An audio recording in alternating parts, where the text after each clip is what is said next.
do some quick introductions. I know this is the first time that many of us are talking to each other live. So I'm certainly looking forward to that. I know I've communicated with many of you over email over the last few months, and I'm looking forward to having some live interaction and conversation. But why don't we just quickly go around and highlight who's on the call. I see, Joanne Moore, that you are here. Would you mind just sharing your name, your occupation, and where you're from? Sure. Hi, everyone. My name is Joanne Moore. I live in Washington, D.C., and I work on international development assistance programs, mostly in sub-Saharan Africa and Haiti.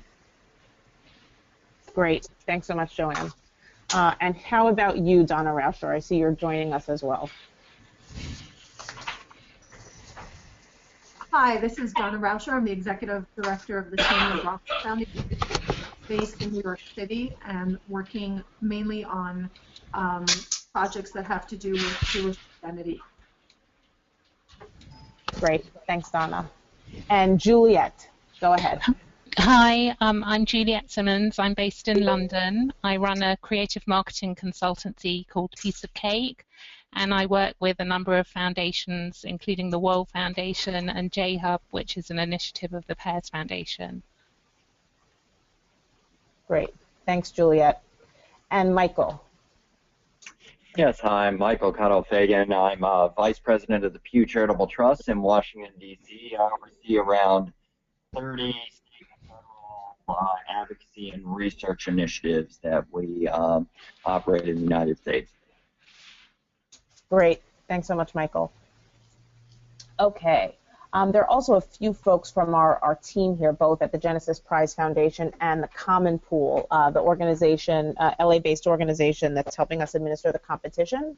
So if we could just start with GPF and identify a few other folks on the phone. Jill, would you mind introducing yourself? Hi, I'm Jill Smith, and I am Deputy CEO of the Genesis Prize Foundation and a member of the selection committee for the competition. Great. Thanks, Jill. And Wayne, why don't you go ahead? Hi, everybody. This is Wayne Firestone calling in from Washington, D.C. I think I've met and or at least spoken to everybody on this call. It's good to have. It's good to be starting the judging. Great. Okay. And finally, a few of our friends, again, from Common Pool have been great help to us in administering the competition. Jason, do you want to briefly introduce yourself? Allie. Oh, is Jason on the line? Yeah, I'm on the line. Sure, everyone. My name is Jason Morgan. I'm the CEO of the Common Pool and also Rampant Software. And we've worked with Genesis to design the competition, to build the software that customize the software that supports all the online services, and to act as administrators during the competition to answer any questions that you might have. Great. And Lynn, why don't you go ahead as well? Yep, and my name is Lynn Van Devender, and I am the Director of Projects for the Common Pool. And last but not least, Jordan. Hi, I'm Jordan Bloomhart. I am a prize administrator for the Common Pool and Rampant and provide technical support. I also produce any of the video media needed for the Common Pool. Wonderful. Well, thank you so much, everyone. This is actually the first of 3 webinars that we're going to have with our judges. So we have some judges joining also on Monday and Tuesday. But I'm so glad you all could join us for the first one. So before we begin, I just thought I would... Just a second. Sure. This is David Hatchwell from Madrid. Oh, hi, David. Hi, how are you? I'm not entering actually through any voice or IP system. I'm just entering through my phone. Unfortunately, we've had our security systems activated at the Jewish community of Madrid over the last half an hour, so I wanted to join you guys, but I'm going to have to go. We have a little bit of an issue here. So I would love to have somebody contact me over the weekend. I'm going to be in Israel sometime early next week, and I'm going to be in D.C. also in about 10 days, so I'm happy to be at your disposal. But right now is tough for me. Oh, David, it's no problem at all. We really hope that everything is okay in Madrid. Yeah, actually, we've had an envelope sent half an hour ago to our community center, and it said the word Ebola, and the whole street has been blocked, and I have 3 people inside the building that cannot leave. So things are a bit shaky right now. Okay. Well, oh gosh, so, we're going to be thinking yeah, about you, and we want to please let you go, and I'll be in touch over the weekend. Okay. All right. Thank you very much. Thank you, Bye. David. Bye-bye. Oh, okay. So we'll be thinking about David and our friends in Madrid over the next certainly couple of hours and couple of days. But in the meantime, before we get into the technical demonstration, I just wanted to give a brief refresher on the Genesis Generation Challenge. I know all of you are familiar with it, but it's been a few months since we communicated. So as you all know, Mike Bloomberg announced back in May that he wanted to invest his $1 million Genesis Prize in a competition for young adult ideas to better the world, guided by Jewish values. And we actually spent much of the summer marketing and preparing for the competition. And we opened registration and submission on August 1st. We also had 2 wonderful launch events in August, one at Bloomberg Philanthropies and one in Washington, D.C. at 6th and I Historic Synagogue, where many judges were able to join us, and Michael Bloomberg was able to kick off the event in New York. We had an opportunity there just to get a taste and meet face-to-face with some of our promising applicants who we've seen, come through over the next several months as well. A few pieces of good news about our competition. We've had over 21,000 visitors to the website from over 170 countries. So with some very, targeted marketing, we were really able to spread this competition far and wide, and we've ultimately had over 2,000 people register. Right now, based on how many applications are finished and those that are close to finish, we do anticipate that there will be about 100, maybe a few more, valid applications that we'll distribute to all of you for review. And just as a reminder, each of you will likely have about 10 applications to score, which should take about 45 minutes each. So we're assuming it's about a total of 7 to 8 hours between the period of November 5th and December 12th. If you haven't had the opportunity already, I suggest you check out the application that's found easily under About on genesis-generation.org. There you'll see all the questions that the applicants had to complete about their projects, everything from describing their team to describing their project, addressing Jewish values behind it, also to seriously outlining their project plans and budgets. And then under About, you'll also find information on the judging process, the scoring tool you'll use to evaluate applications, and we'll also be going through that a little bit today. Last but not least, I do want to let you know that we are recording this webinar so that both those who couldn't participate, but also you all who are here and might need a refresher, will have a video and can refer to it as you're scoring the applications. And so now I want to turn it over to Lynn from the Common Pool, who'll share some additional details. Hi, good morning, everyone, and I just want to echo Allie's welcome and thanks for being here. As mentioned, I'm the Director of Projects for the Common Pool, the company that assisted in the design and development of the Genesis Generation Challenge. For those of you who may not yet be familiar with the specifics of the competition, you can, as Allie and Jordan just pointed out, you can go to www.genesis-generation.org where you can read about the competition. One of the key designs of this competition is that we're very open and transparent and fair in terms of describing on the website what's required to participate, a little bit about all of you who will be assessing the submissions and how those scores and comments will be used for the applicants. And again, all of that information is on the website. The purpose of today's presentation is really to dig in a little bit, and we're going to assume that you've already familiarized yourself with the competition, and Jordan in a few moments is going to walk you through the scoring process. And I'm actually going to go ahead and put everyone on mute because I'm hearing a little bit of background noise. There will be an opportunity to ask questions. It takes about 10 or 15 minutes to walk through the scoring process, and then we'll open it up for Q&A at the end. And with that, I'm going to go ahead and turn it over to Jordan. Okay, to start out, we will just start here on the main page of the website. And if anyone is not completely 100% familiar with this, I'll start from the very beginning. First of all, go ahead and click on Login at the top of the page. and you can use the credentials that are provided to you for your login. Right now I'm just going to log in as a sample judge.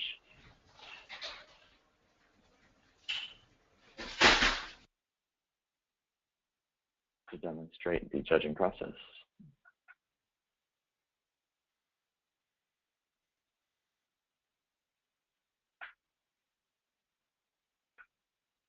When you first log in, you'll be brought to a dashboard page. On this dashboard page, if it's not already listed for you, you can click on this Add Dashboard Items, and there will be a Judging History option. When you add that, if you want to add that to your dashboard, and if you want it to always be there when you log in, once you add that, you click on the Save Dashboard Layout, and it'll save it right here. There's some other things here you can, if you want to, if you have multiple items to follow on here, you can move different items around on the dashboard, or you can also remove them. I'm just going to go ahead and save my dashboard that way. This Judging History box on the dashboard provides a preview or a more condensed list or view of all of your submissions that you need to review. So you can access or start your judging from this box on the dashboard page, or for more detailed demonstration or look at the Judging History page, we'll go ahead and go to the full page. To do that, you can click on Go to Full Page in the bottom of this box, or just go up to the dashboard menu and select Judging History. On the Judging History page, there's several things to outline here. First of all, in the submission column, this is where you can click to actually go and review the submission and judge and score it. In the second column here, you'll see the user that was responsible for submitting that application. You'll see the start date of judging, the score that you provided for that submission once you've applied any score to it, whether or not you've finished your rubric. If you've finished all scoring sections, you'll have a yes. If you haven't finished all of them, you'll have a no. Close date is when you have closed and officially finalized your score. And then finally, these little print icons you can click to actually just quickly view the application. And while you're in here, you can also click for a printable version if you wish to print out the application to review it that way.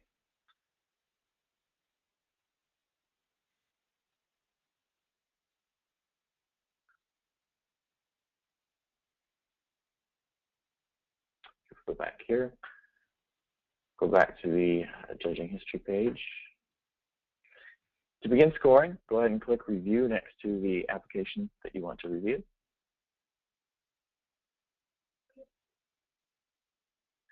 When you're brought to this page, once again, the entire application will be, the submission will be in this box. If you click on it, it will expand similar to the other pages, and you can review the application.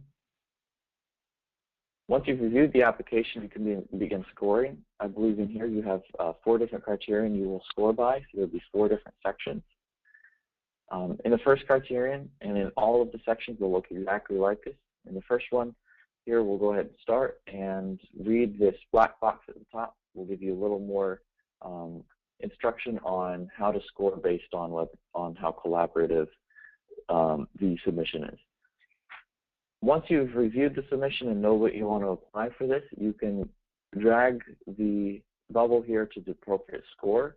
One thing to help with knowing how to score for this section would be that we've provided a section or several parameters or ideas of what to provide or what they need to have in that application in order to get the score that you're providing. When you're done scoring for that section, you will be required to also leave a feedback comment for the participant. This just gives them a better idea and more information that's valuable to them, giving them some feedback on all the work that they've done. It's currently a minimum of 50 characters, which is very short, but you can leave as long of a comment as you wish.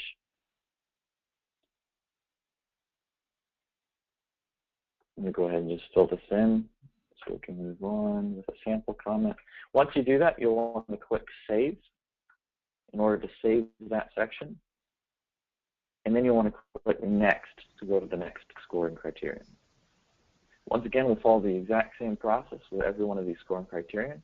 I'll review the instructions in the black box, and I will drag the score to the appropriate score for that criterion. I'll leave a comment, and I'll go through the next two. I'm just going to go ahead and very quickly run through these next two so we can get back to the judging history page and review a couple more items there.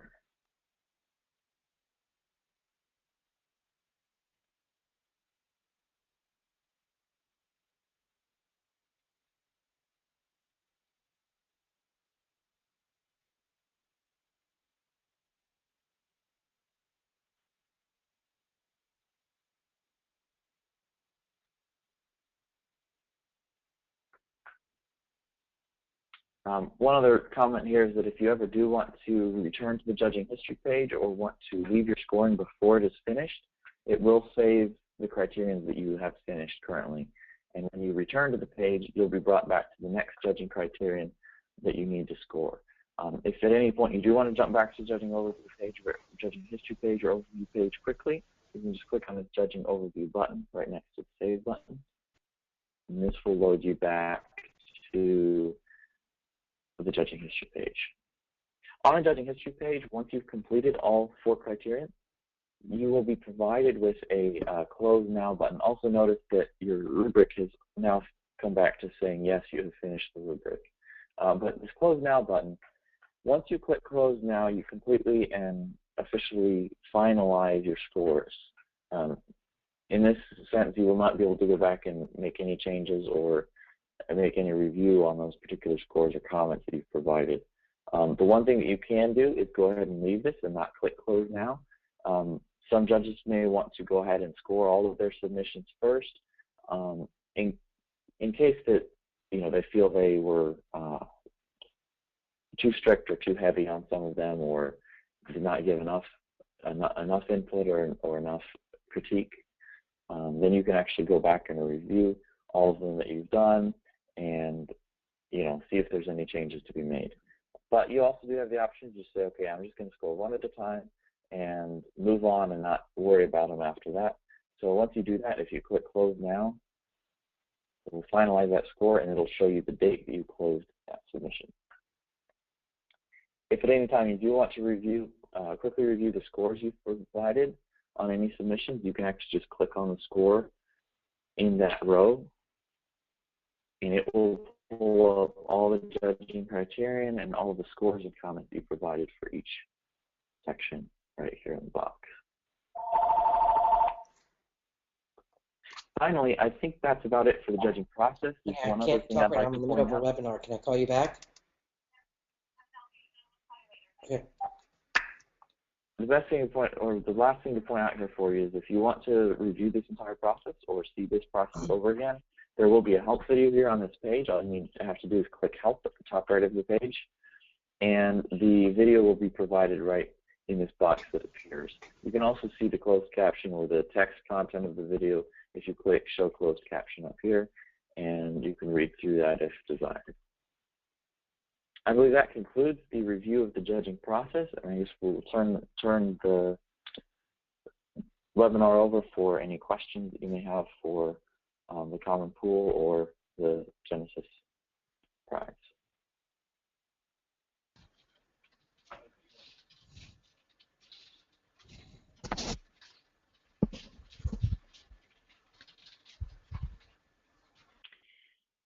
So we're anticipating, again, this is Lynn with the Common Pool, we're anticipating that distributions will be made to the judges on Wednesday, November 11th. Wednesday, November 5th. And you will receive an email from Allie with your credentials, so your username and password, and then you'll be able to access the system at that time. Does anyone have any questions about this process? It's very clear. Great. I just have one question. Is it possible to download the applications rather than print them, or the only option is to use them? Hello? You can download them, Joanne. If you click on the printer icon and once the submission comes up, oh great, Jordan, thanks. Once the submission comes up, in the top left corner, there should be, yes, click here for printable version.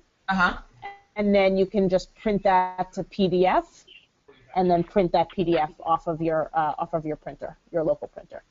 Okay, great, thank you. Yeah, I know sometimes, especially the applications are a bit long, and it's, you know, we'll all go blind if we only read them on our screen. Yeah, no, if I can just save them all and then have them in one place, that'll be easy, but that's perfect, thank you. Sure. I do see that since we joined the call, Jeremy Hockenstein joined us. Welcome, Jeremy. Thank you for joining us. Do you mind just at the beginning of the call, everybody just shared their name, their occupation, and where they're from. Would you mind just introducing yourself to everyone?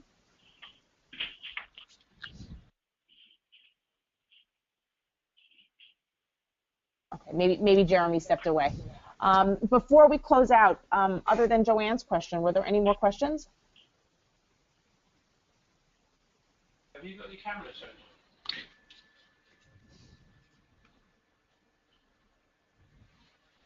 Great. Okay. Anything else, Lynn and Jordan, before we sign off? Have you got your camera turned on? It looks much Nothing from me. Okay, great. Thank you, everyone, for joining us. If you have any questions following this webinar or about anything else in general, you can always contact me, Allie, arose@genesisprize.org, and I'd be happy to chat.